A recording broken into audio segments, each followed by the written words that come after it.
Hello everyone, I'm Dr. Raghavendra H. I'm a consultant rheumatologist at Trilife Hospital. Today I'm here to discuss a few points about post-viral arthritis.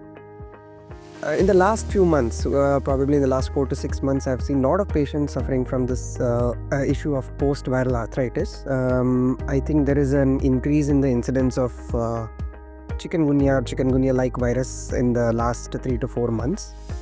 So the symptom of this post-viral arthritis is what I've seen in the patients commonly is they come with a fever of a day or two. Along with that, after around a few days, they start developing joint pains, and initially it subsides for a few days, and then followed by that a week later they develop severe joint pains and joint swellings.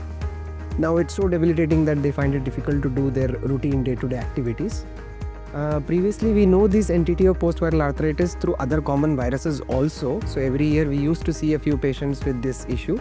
But this year I feel there is an increase in incidence of chikungunya and chikungunya-like viruses, and also some of the patients post-dengue, we have seen this post-viral arthralgia. So initially every year it used to be more of arthralgia. So this time we are seeing a very significant amount of arthritis in these patients. So since it's a very debilitating disease and it does not have any age predilection, it can happen to anybody. So anybody from a very young age to elderly population, all of them are suffering from severe arthritis after this infection. So how do we deal with this?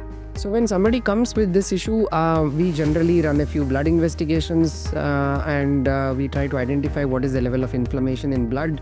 Is there any other predisposing factors? Are they diabetic? Are they having other uric acid issues or any other forms of arthritis through some blood investigations?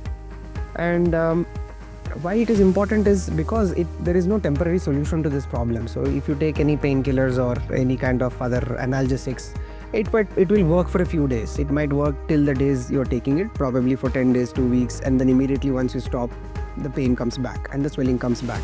Now this problem I have seen it persisting in patients for more than 1.5 months after the infection also. So that's why I have thought of highlighting this point today.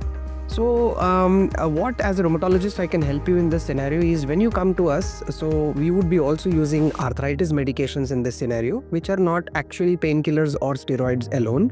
There are other medications which can help in managing these symptoms of arthritis, what we call as disease modifying anti-rheumatic drugs. So we use medications like hydroxychloroquine, sulfasalazine, methotrexate in patients with chikungunya arthritis, and it is world over recommended for these medications to be used in patients who have persistent arthritis. So in my experience, I've seen that when they come in this debilitating state, many times in a wheelchair, very young people coming in wheelchair is always a sad thing to see as a doctor. So, but when we have started on medications for them and, they have been treated appropriately with the right combination of medications, the analgesics, they have shown very good improvement in 1 month generally. So the data says that around 60% of them generally improve in 4 to 6 weeks, that is 1 to 1.5 months. But sometimes this arthritis in this chikungunya scenario can last for up to 3 to 6 months, which could be around 15 to 20% of patient. So if you think that you wait out for this particular arthritis to go away, sometimes it may not, and you might have to take help from, and ideally I think you need to meet a rheumatologist to take help for this scenario.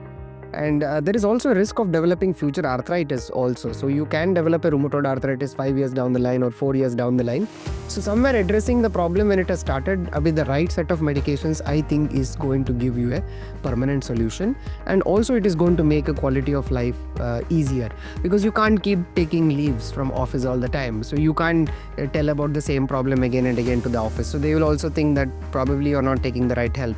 So I think seeking help from a rheumatologist for this post-viral arthritis, which commonly I think is now happening because of chikungunya, is the right way forward to deal with this problem.